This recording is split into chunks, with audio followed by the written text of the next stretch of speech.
All right, so we've got quite the stack of articles here, all about the 2024 U.S. presidential election, fresh from AP News and Fox News. And we're diving deep to unpack it all, figure out what happened, who came out on top, and what it means for everyone. Yeah, it's been a wild ride, and the global reactions are already fascinating. Definitely one for the history books. Okay, first things first. Both sources are calling Donald Trump the winner. This is a huge comeback. He's actually the first president since Grover Cleveland to win non-consecutive terms. It's a decisive victory, too, not just a squeaker. He secured way more than the 270 electoral votes needed, with some big wins in those crucial battleground states: North Carolina, Wisconsin, Pennsylvania, and Georgia. Fox News even calls it a stunning victory. And I got to say, with everything that went down during this campaign, I kind of agree. AP News calls it a historically tumultuous campaign. And they aren't exaggerating. There were 2 assassination attempts on Trump. Those events, especially the assassination attempts, I mean, imagine the impact on public perception after someone goes through something like that and keeps campaigning. It really shows just how volatile this election cycle was. Totally. Yeah. And AP News points out another big thing. They say Trump's decisive victory in a deeply divided nation. Both sources really paint a picture of a country that's wrestling with the outcome.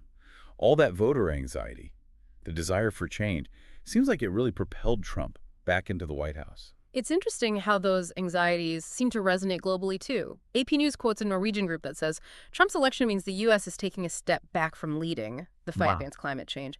What they're suggesting is the U.S. might not actively participate in those global efforts to reduce emissions. In fact, Trump might even pull the U.S. out of international climate agreements like he did with the Paris Agreement during his first term. Wow, that's a pretty serious statement. And even the congratulations from other world leaders seem pretty carefully worded, almost hesitant. AP News says Trump's victory looks set to roil the world, and that feels like an understatement.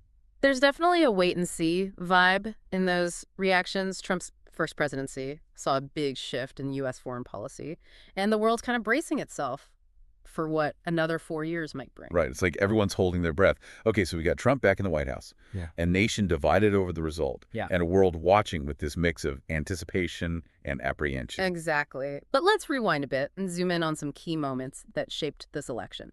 Fox News talks about the first debate between Trump and Biden back in June. Biden's performance seems to have really struggled, which led to pressure for him to drop out just weeks later. Wow, imagine the pressure. That's like a political earthquake. And of course, there were those 2 shocking assassination attempts. The first at a Pennsylvania rally, where Trump was grazed by a bullet. And then the second one, involving an AK-47 at his golf course in Florida. It's hard to imagine campaigning after something like that. It really is. These events point to a concerning level of political polarization and violence, something that feels like it's been brewing for a while. It makes you question the state of democracy and the importance of peaceful discourse. You're absolutely right. But amidst all this drama, there's another development that's getting attention. AP News reports that Trump win ignites crypto frenzy that sends Bitcoin to a record high. Seems like some people are celebrating in a big way. That Bitcoin surge is definitely something to watch. It suggests that some investors believe Trump's win will be good for cryptocurrency. Maybe they anticipate less regulation or a booming economy. It's a bit of a gamble, though, especially with all the uncertainty in the global economy right now. Definitely a gamble. But let's not forget, there was more happening on election night than just the presidential race. We need to look beyond the White House and see how things shifted in Congress and in some key gubernatorial races. You're right. Actually, the news from Capitol Hill is pretty big. Tell me about it. To start, Republicans took back control of the Senate, ending the 4-year Democrat majority.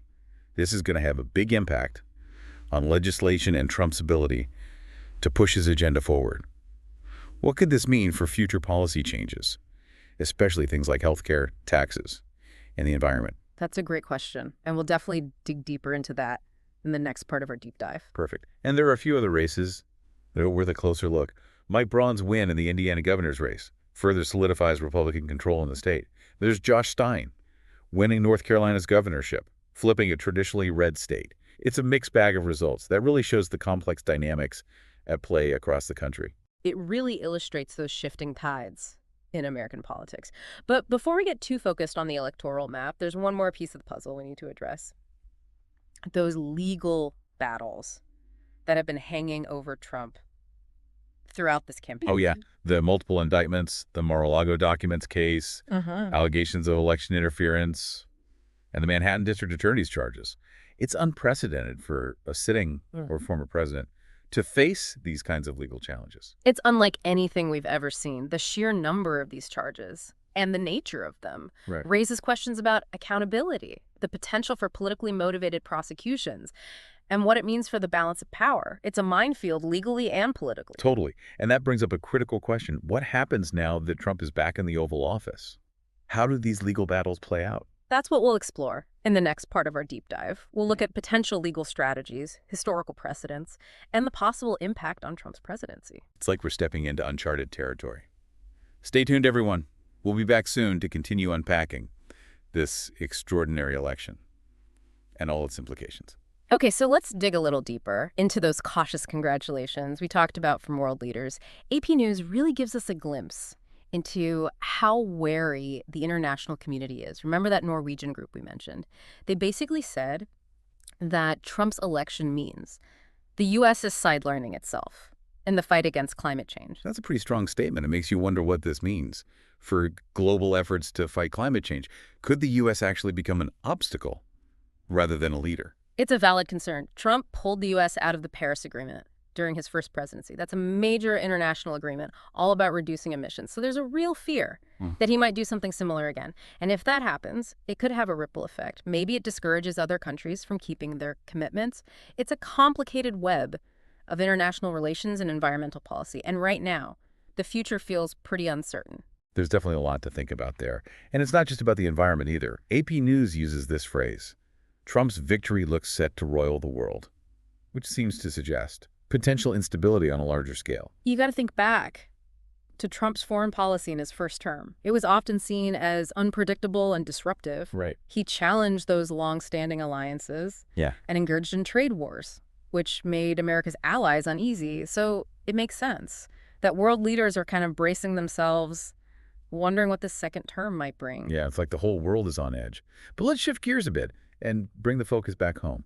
We talked about a divided nation, but let's explore those reactions more closely. AP News gives some insight into how different groups are responding to Trump's return. One of the most powerful quotes comes from Ukrainian soldiers fighting on the front lines. They express hope for continued U.S. support in their war against Russia. But there's this underlying anxiety about what a Trump presidency might mean for their country's future. That's understandable. Trump's relationship with Putin has always been a bit of a mystery, and his stance on U.S. involvement in the conflict has been, well, let's just say inconsistent. So their worry makes sense. And then you have the contrasting reactions here in the U.S., the excitement from Trump supporters and the disappointment from those who voted against him. It really highlights how polarized our political landscape is. AP News does a great job capturing those raw emotions, that sense of hope and despair that are running high right now. Yeah, it does feel like the nation is holding its breath. Speak of holding your breath. Remember that crypto frenzy we talked about earlier? AP News reported that Trump win ignites crypto frenzy that sends Bitcoin to a record high. Seems like a risky move for investors. It's definitely interesting. It tells us something about how parts of the market are viewing this election. You have to wonder, are they anticipating a Trump-fueled economic boom, less regulation, or something else entirely? It's a gamble for sure, especially with all the uncertainty surrounding the global economy right now. It's a gamble, all right. But before we get too caught up in crypto, let's get back to those election results. Beyond the presidency, we talked about Republicans taking control of the Senate, but there were some interesting gubernatorial races too. You're right. Mike Braun's win in Indiana is one that stands out. His win strengthens the Republican hold on the state, and it's part of a larger trend of Republican strength in the Midwest. This could be important for future elections. It might shape the political landscape in those key swing states. And then there's Josh Stein's win in North Carolina. This one's interesting because it flips a traditionally red state blue. It suggests that the political map isn't as set in stone as we might think. And then you have those historic wins by 2 Black women in the Senate. These victories are a big step forward for diversity and representation in government. A hopeful sign, especially with all the divisions we've been talking about. But let's face it, one of the biggest stories, maybe even bigger than the election itself, is those legal battles surrounding Trump. We're talking about multiple indictments, a situation practically unheard of for a U.S. president. You're absolutely right. It's unlike anything we've seen in American history. The number of these charges Yep. and the nature of them raises questions about accountability, the possibility of politically motivated prosecutions, and what it all means for the balance of power. It's a minefield, Yeah. legally and politically. Exactly. It adds a whole other level of complexity. So how do these legal cases proceed now that Trump is back in the White House? Does he try to pardon himself? Does he face potential impeachment? It's hard to know what will happen, but it's going to be a wild ride. We're in uncharted territory here, Yeah. and the stakes are incredibly high. Now, before we get into the potential implications of this, I want to circle back to something we mentioned earlier, the global reaction to Trump's victory. AP News points out that. All right, so let's dive into one of the most captivating parts of this whole election, the legal battles that have been following Trump every step of the way. And we're not talking about just any legal spat here. Yeah. We're talking multiple indictments, which is practically unheard of for a U.S. president, especially one going for a second term. It's like we're watching a real-life legal drama unfold right alongside the political one. You've got the Mar-a-Lago documents, the allegations of election interference, and then those charges from the Manhattan District Attorney.